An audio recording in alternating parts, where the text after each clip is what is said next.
What is Christ-like character? Yan, kasi nga po itong pinag-uusapan natin. Alam niyo po ba mga kapatid, na ang character, sabi ni Ginang Ellen White sa Testimonies Volume 5, 310, the thoughts, the feelings, combined make up the moral character. Tingnan niyo mga kapatid ha, hindi po yung lumalabas, yung galing daw po pala sa loob, yung ating mga iniisip at yung atin pong nararamdaman. Kaya heart and mind, mga kapatid, combined together, make up the moral character. Kaya nga po pala kung ano yung nasa loob natin, yun ang lumalabas. Ano po? Sabi nga po ng Signs of the Times noong June 30, 1881, matagal na ito mga kapatid, pero ang prinsipyo ay narito pa rin. Ang sabi po, as a man think in his heart, so is he. Di ba? Kung ano daw po iniisip natin, ay ganun tayo. The thoughts and feelings cherished give direction to conduct and thus determine the character. Di tama nga po mga kapatid, yung ating pinapaliwanag. Yung ating pag-iisip at pakiramdam, nagbibigay po ng direksyon para po sa ating mga pag-uugali. At yan po mga kapatid, nagtatakda ng ating likas. Kaya nga po mga kapatid, revealing Christ's character needs a persevering effort. Kaya po pala, hindi tayo kailangang tumigil mga kapatid sa pagbabasa ng salita ng Panginoon. Hindi tayo dapat tumigil sa pakikinig ng mga salita ng Panginoon. Hindi tayo dapat tumigil sa pag-aaral ng kanyang salita. It needs a persevering effort mga kapatid. And to do this requires a powerful motivation. Sa totoo lang, dito tayo minsan kinukulang. Yung motivation ba? Kasi let's say for example, di ba yung pag-aaral lamang ng salita ng Panginoon, kailangan po meron tayong motivation. Kaya nga po pag-usapan natin, ano po bang motivation natin mga kapatid? Bakit natin ginagawa ang isang bagay? Let's say for example, what inspires you to do something special to special someone? Di ba? Mga kapatid, bakit natin ginagawa ang isang special na bagay sa mga special na tao? Bakit ba natin ginagawa ang mga bagay na ito para sa Panginoon? Anong motivation natin? Nais ko pong balikan yung karanasan ng mga alagad noong yung makausap nila ang Panginoon Hesus pagkatapos na siya mabuhay na muli mula sa kamatayan. Alam natin mga kapatid na ang mga alagad ay sila ay nalulungkot. Hindi nila iniisip na ang Panginoong Hesus ay mamamatay. Hindi po din nila naunawaan ng pangako ng sabi ng Panginoon na sa loob ng pagkatapos ng 3 araw siya ay muling babangon ng muli mula sa kamatayan. Kaya mga kapatid, hindi nila iniisip na ang Panginoon Hesus ay magpapakitang muli. Para sa kanila, nawala na po sila ng pag-asa. Tandaan ninyo mga kapatid, kapag kang isang tao ay wala ng pag-asa, wala na pong motivation yan para gumawa. Wala na pong motivation yan para mabuhay. Wala nang motivation yan para magpatuloy sa pamumuhay, mga kapatid. Once nawalan po tayo ng motivation o ng inspiration para gumawa, mga kapatid, ay talagang katulad ng mga alagad, parang pasa na natin ang buong daigdig. Pero nung ang ating Panginoong Hesus ay magpakitang muli at nangusap sa kanila, ang sabi po in John 20, 19 to 22, and on the evening of that first day of the week, ano po ang first day of the week? Sunday. When the disciples were together with the doors locked for fear of the Jewish leaders, Jesus came and stood among them and said, "Peace be with you." Wow. After he said this, he showed them his hands and side. The disciples were overjoyed when they saw the Lord. Take note mga kapatid. Nung bago po magpakita sa kanila ang Panginoon, sila po'y malungkot na, nawala na ng pag-asa. Mga kapatid, hindi nila alam kung ano ang kanilang gagawin. Kung sila ba'y magpapatuloy pa. Mga kapatid, sa pagsunod at paglilingkod sa Panginoon na gayong wala na ang Panginoon.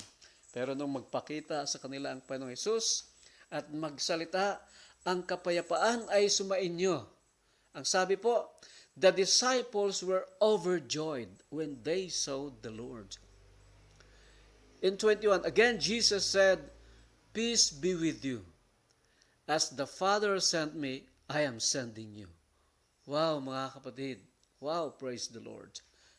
Pansin ninyo, 2 beses pong sinabi po ng Panginoon, yung peace be with you.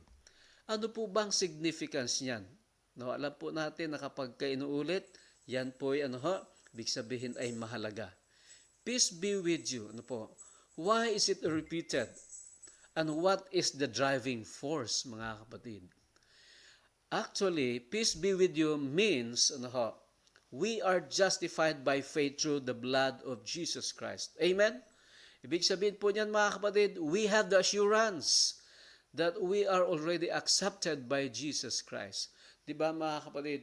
Pagka tinanggap ka ng Panginoon, ibig sabihin magkaroon ka na ng kapayapaan sa iyong puso at kaisipan. Nangangahulugan po yan ng katiyakan ng iyong kaligtasan. Nangangahulugan po yan na ang Panginoon ay laging sumasa iyo. Pag sinabi ng Panginoon, "Peace be with you," that means you are in the good hands of the Lord. Amen? Wow! Wala ka nang aalalahanin, mga kapatid. Kaya nga ang sabi ng Panginoon, "Peace be with you." Alam po natin, mga kapatid, na ang isa po sa pangunahing pangangailangan ng mga tao sa buong sanlibutan ay acceptance. Kapag hindi ka tinanggap ng sino man ng mga tao, ibig sabihin, you are nothing. Wala kang halaga. Pero mga kapatid, when the Lord says, "Peace be with you," that means you belong to Him. Yun ibig sabihin nun, mga kapatid. Kaya nga po, kung titingnan natin, mga kapatid, ang sabi ng Panginoon sa pagkatapos niyang "Peace be with you," ang sabi ng Panginoon, "As the Father has sent me, I am sending you."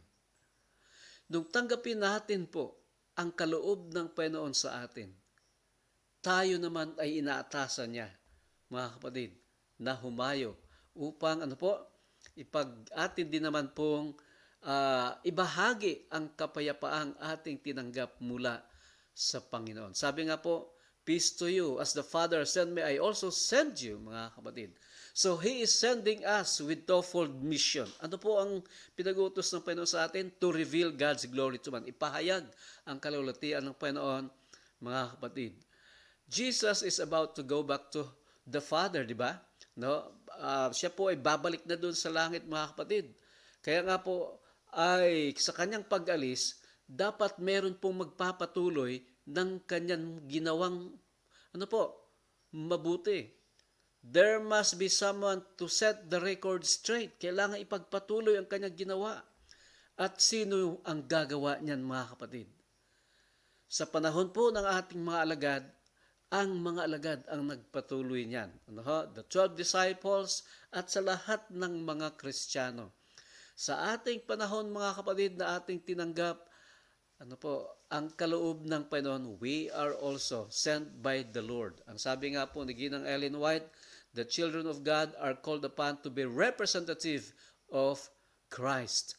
Tayo po'y tinawag ng Panginoon para maging tagapagpahayag niya, mga kapatid. We are to represent Him in this world.